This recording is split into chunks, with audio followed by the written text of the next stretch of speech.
তো hey guys, welcome back to my channel. তোমরা কেমন আছো? আশা করছি সকলে ভালো আছো, আমিও ভালো আছি। সকাল সকাল ভিডিও শুরু করে দিলাম। সকালবেলা ঘুম থেকে উঠে সবে মাত্র দেখো এখানে বিছানাটাকে গুছিয়ে নিলাম। সকালবেলা সব থেকে প্রথমেই ঘুম থেকে উঠে যেটা কাজ হয় বিছানা গোছানো, কেননা বাসি বিছানা পড়ে থাকলে কিন্তু একদমই ভালো লাগে না। তো সেই জন্য আগে সবার প্রথমে বিছানাটা গুছিয়ে নিজের ঘরটা ঝাড় দিয়ে তারপরে অন্য অন্য কাজে চলে যায় প্রতিদিনের মতো। তো আজকেও সেরকমভাবেই কিন্তু দেখো বিছানাটা গোছানোর পরে চলে গেলাম ঘর ঝাড় দিতে। আর সকালবেলা কিন্তু ঘর ঝাড় দিলে ঘর থেকে বেশ ভালো পরিমাণেই একটু নোংরা বের হয়। যেহেতু একটা ঘরের মধ্যেই সবার যাওয়া আসা, সেই জন্য কিন্তু ঘরটাকে সবসময় আমাকে পরিষ্কার রাখতে হয়।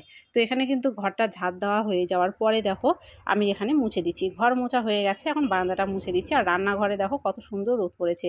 মানে এখন যেহেতু ওয়েদারটা চেঞ্জ হয়ে গেছে, সকালবেলা ঘুম থেকে উঠেই কিন্তু দেখো কি সুন্দর রোদ উঠে যায়। এখন কিন্তু ঠান্ডা একদমই নেই বলেই চলে।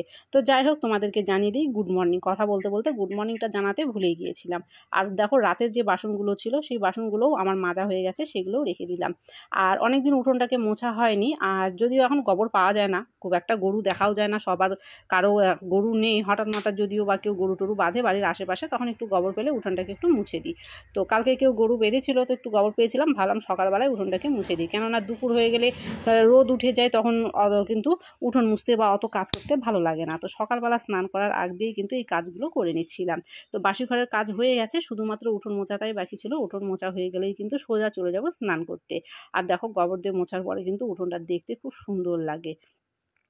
তো উঠোন টুটন মুছে কিন্তু স্নান হয়ে গেছে। স্নান করার পরে পুজো করে ফেলেছি। আর এই যে দেখো এখানে আছে চায়ের কাপ, চাও খেয়ে নিয়েছি। চা খেয়ে নিয়ে একটু বসেছিলাম। তারপরে কিন্তু সোজা চলে যাব রান্না করতে, কেননা আমি কিন্তু এখনও রান্নাটা বসাইনি। তারপরে দেখো ওখান থেকে চলে এলাম ঘরে, গ্যাসটাকে জ্বালিয়ে দিয়ে ভাতের হাঁড়িটা এখানে বসিয়ে দিলাম। ভাতের হাঁড়িটা বসিয়ে দিয়ে তারপরে কিন্তু কাটবো সবজি। আর আজকে কিন্তু আমার বাজার থেকে এনেছিল মাছ। আর অনেক দিন থেকে কচুর শাক খাওয়া হয়নি। কচুর শাক খেতে কিন্তু বেশ ভালো লাগে। আর যে সবজি বাজারগুলো এনেছিল সেগুলো বারান্দায় ঢেলে নিয়ে ভাবলাম বারান্দাতেই কেটে নিই। তো সবার আগে কচু শাকটাকে কেটে নিয়েছিলাম, যেহেতু অনেক দিন থেকে খাইনি। তো কচু শাকটা খেতে কিন্তু খুবই ভালো লাগে। তো সেই জন্যই আর কি কচু শাক এখানটায় কেটে নিয়ে তারপরে রান্নাটা করে ফেলবো। আর তোমাদেরকে বলে দিই, আজকে কিন্তু আমি রান্নার ভিডিওটা তোমাদের সাথে আর শেয়ার করতে যাইনি। তো রান্না হয়ে যাওয়ার পরে এখানে দেখো গ্যাস ট্যাসগুলো আগে মুছে নিচ্ছিলাম। খাওয়াটা এখনও যদিও কারোরই হয়নি, শুধুমাত্র রান্নাটা হয়ে আছে। তারপরে ভাবলাম যে গ্যাসটাকে মুছে একটু পরিষ্কার করে নিয়ে তারপরে কিন্তু খেয়ে নেবো। তো আমি কিন্তু প্রতিদিন একরকমভাবে কাজ করি না। কোনো দিন হয়তো খাওয়ার পরে গ্যাস মুছি, কোনো দিন হয়তো আগে মুছে নিই, কোনো দিন হয়তো খেয়ে নিই তারপরে মুছি। আজকে যেমন আগে গ্যাসটা মুছে নিলাম, তারপরে কিন্তু খেতে বসলাম। তো সবাইকে খাওয়া দিয়ে তারপরে কিন্তু আমি বসে পড়েছি খেতে। আর আমি যে বললাম যে আমি কচুর শাক রান্না করেছিলাম, তো দেখো প্রথমে কচুর শাক দিয়ে কিন্তু ভাত খাচ্ছিলাম। আর অনেকদিন পরে কচু খেলাম। আর সত্যি কথা বলতে কচু রান্নাটাও কিন্তু আজকে দুর্দান্ত হয়েছিল। কচুর শাক করেছিলাম, মাছের ঝোল করেছিলাম, বেগুন ভাজা করেছিলাম, আর কিছু যদিও যাই হোক করিনি। তো ঝটফট করে কিন্তু এখানে খাওয়াটাকে আগে সেরে ফেলবো। আর খাওয়া দাওয়া করার পরে কিন্তু আমি দুপুরবেলা একটু শুয়ে পড়েছিলাম। তারপরে বিকেলবেলা উঠে দেখো উঠোনটাকে একটু ঝাড় দিয়ে নিচ্ছি। এই সময় কিন্তু উঠোনে বেশ ভালোই একটু পাতা পড়ে নোংরা হয়ে যায়।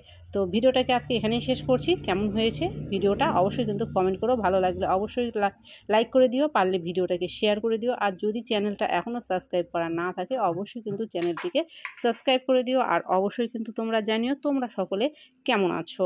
তো আজকের মতো ভিডিওটা এখানেই শেষ করছি। বাই। দেখা হচ্ছে কিন্তু নতুন কোনো দিনে নতুন কোনো ভিডিওর সাথে। ততক্ষণ পর্যন্ত তোমরা সকলে কিন্তু খুব খুব ভালো থেকো।